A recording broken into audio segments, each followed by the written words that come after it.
وإذا قيل لهم اتبعوا ما أنزل الله قالوا بل نتبع ما وجدنا عليه آباءنا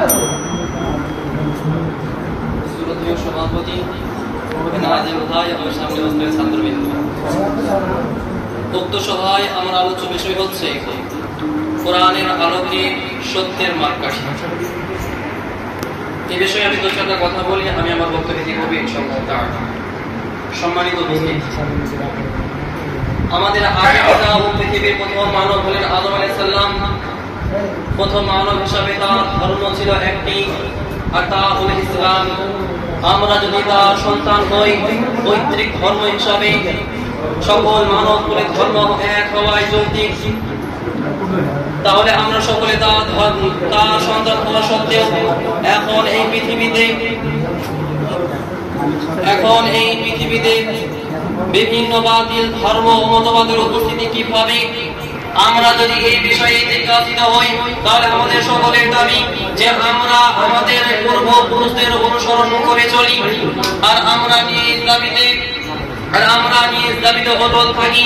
তাই মহান আল্লাহ রাব্বুল আলামিন তাদের দাবির পরিপ্রেক্ষিতে কোরআনে কারীমের মধ্যে বলছেন, ওয়াইদা কিলা লাহুম তাবিউ মা আনজালাল্লাহ, আর যখন তাদেরকে বলা হয় যে আল্লাহ তাআলা যা অবতীর্ণ করেছেন তোমরা তা অনুসরণ করো, ক্বালু, তখন তারা বলে, বাল নাত্তাবিউ মা ওয়াজাদনা আলাইহি আবা'ানা, তখন তারা বলে যে আমরা আমাদের পূর্বপুরুষদেরকে যা পেয়েছি আমরা তাই মেনে চলবো।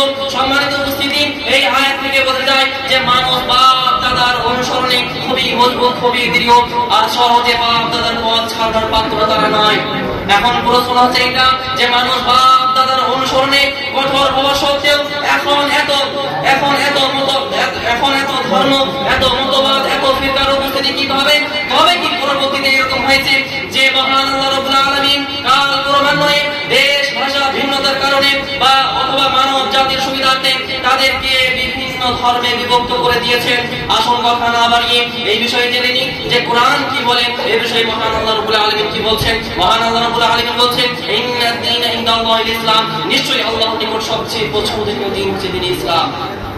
সম্মানিত দিনী ভাই, এই আয়াতের মধ্যে মহান আল্লাহ রাব্বুল আলামিন একটি ধর্ম, একটি মতবাদের কথা বলেছেন। ধর্ম অভিন্ন সম্পর্কে মহান আল্লাহ রাব্বুল আলামিন অন্যত্র বলেন, ওয়ামাই ইয়াবতাগি গায়রাল ইসলাম দীনা, সম্পর্কে মহান আল্লাহ রাব্বুল আলামিন কোরআনে কারীম অন্যত্র বলছেন, ওয়ামাই ইয়াবতাগি গায়রাল ইসলাম দীনা, আর যে কেউ ইসলাম ছাড়া অন্য কোনো ধর্ম অন্বেষণ করবে, ফালা ইয়াকবাল মিনহু, তার পক্ষ হতে সেটা কখনোই গ্রহণ করা হবে না। ওয়া ফিল আখিরাতি মিনাল খাসিরিন, আর সে হবে পরকালে এর ক্ষতিগ্রস্তদের মধ্যে অন্তর্ভুক্ত। আল্লাহ রাব্বুল আলামিন অন্যত্র আরো বলেন, ইয়া আইয়ুহান নাস, হে মানব জাতি, হে মানবমণ্ডলী, ইন্না খালাকনাকুম মিন যাকারিন ওয়া উনসা, আমি তোমাদেরকে সৃষ্টি করেছি এক পুরুষ ও এক নারী হতে, ওয়া মা জাআলনাকুম শুউবান ওয়া কাবাইলা লিতাআরাফু, আর তোমাদেরকে বিভিন্ন জাতীয় গোত্রে বিভক্ত করেছি যাতে তোমরা একে অপরের পরিচিত লাভ করতে পারো। সম্মানিত দিনী ভাই, এখান থেকে বোঝা যায় যে মহান আল্লাহ রাব্বুল আলামিন মানুষকে তাদের সুবিধার্থে বিভিন্ন জাতি ও গোত্রে বিভক্ত করেছেন, কিন্তু বিভক্ত করেননি বিভিন্ন ধর্মে। এখন প্রশ্ন হচ্ছে এখানে যে ইহুদি খ্রিস্টান, যেগুলোকে আমরা ইহুদি নাসারা খ্রিস্টান, যেগুলোকে আমরা পূর্ব থেকে ধর্ম বলে জেনে এসেছি, তাহলে কি সেগুলো ধর্ম নয়? না, সেগুলো ধর্ম নয়। ইহুদি খ্রিস্টান নাসারা কোনো ধর্মের নাম নয়, কারণ আল্লাহর কাছে সবচেয়ে গ্রহণযোগ্য ধর্ম হচ্ছে, গ্রহণযোগ্য দিন হচ্ছে কেবলমাত্র একটি, বরং এগুলো হলো আলাদা আলাদা দুটি জাতির নাম। তাহলে এখন ধর্মের নামে এত ধর্ম, এত মতবাদ, এত ফিরকার উপস্থিতি কিভাবে?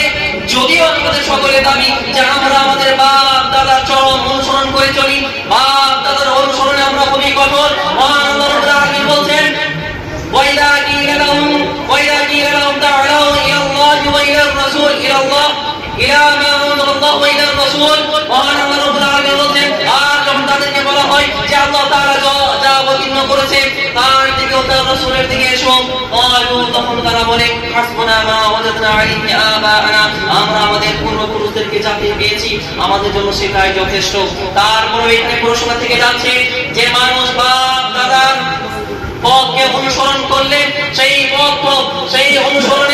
সেই অনুসরণের ঊর্ধ্বগামী ধারা আদম আলাইহিস সালাম পর্যন্ত পৌঁছে পৃথিবীতে একটি ধর্ম বিদ্যমান থাকে, কিন্তু আদম আলাইহিস সালাম থেকে শুরু করে মুহাম্মদ সাল্লাল্লাহু আলাইহি সাল্লাম পর্যন্ত সকল নবী রাসূলের দাওয়াত আহ্বান ছিল একই পথে। যেমন মহান আল্লাহ রাব্বুল আলামিন বলেন, ওয়ালাকাদ বা'আথনা ফী কুল্লি উম্মাতিন রাসূল, আমি অবশ্যই প্রত্যেক জাতির কাছে রাসূল পাঠিয়েছি এই নির্দেশ দিয়ে, আনিবুল্লাহ ওয়া তানিবুত তাগুত, যে তোমরা আল্লাহর ইবাদত করো এবং তাগুতকে বর্জন করো। এবারে আমি আমার বক্তব্য দিয়ে করছি, আল্লাহর কাছে দোয়া করি, ও আল্লাহ তুমি আমাদেরকে কুরআন অনুযায়ী সত্যকে বোঝার তৌফিক দান করো এবং সেটাকে মেনে চলার তৌফিক দান করো। আমিন। আসসালামু আলাইকুম ওয়া রাহমাতুল্লাহি ওয়া বারাকাতুহু।